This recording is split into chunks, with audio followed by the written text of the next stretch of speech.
नमस्कार, आपके साथ मैं हूं सबीना तामंग देशमुख। आप देख रहे हैं कच्चा चिट्ठा। गाजा पर इजराइल की बमबारी को लेकर रूस ने बहुत कड़ा रुख अख्तियार कर लिया। नंबर 1 चैनल के इस नंबर 1 शो में आज सबसे पहले बात पुतिन की तरफ से आई वार्निंग की करने जा रहे हैं। गाजा पर इजराइल के बमबारी ने अब अमेरिका और रूस को आमने सामने लाकर खड़ा कर दिया। रूस ने कहा कि पश्चिम एशिया का यह युद्ध अब बाकी इलाकों तक भड़क सकता है। सवाल यह है कि क्या रूस अब ऐसी जंग की वार्निंग दे रहा है जिसमें इजराइल विश्व युद्ध का एपिसेंटर बन जाएगा?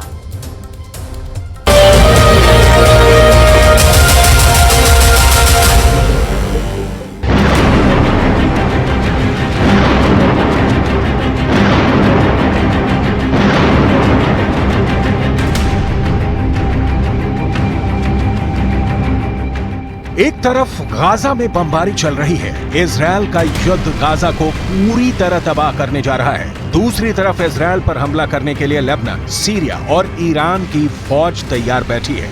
और तीसरी तरफ अमेरिका की सेंट्रल कमांड का बेड़ा इजराइल को बचाने के लिए भूमध्य सागर में पहुंच चुका है।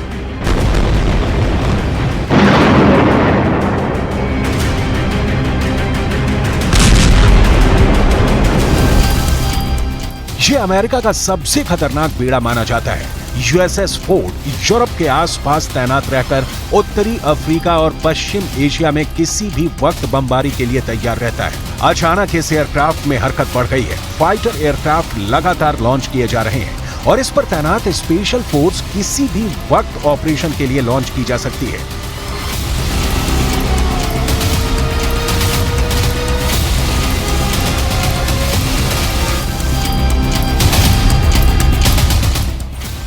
गाजा में हालात बहुत नाजुक हैं। इजराइल दिन रात बमबारी कर रहा है। सैकड़ों लोगों की मौत हो चुकी है। इजराइल अब अपने ऊपर हुए अटैक का बहुत बेदर्दी से बदला लेना चाहता है और यही वजह है कि उसके बम अब आम नागरिक और हमास के बीच फर्क नहीं कर पा रहे।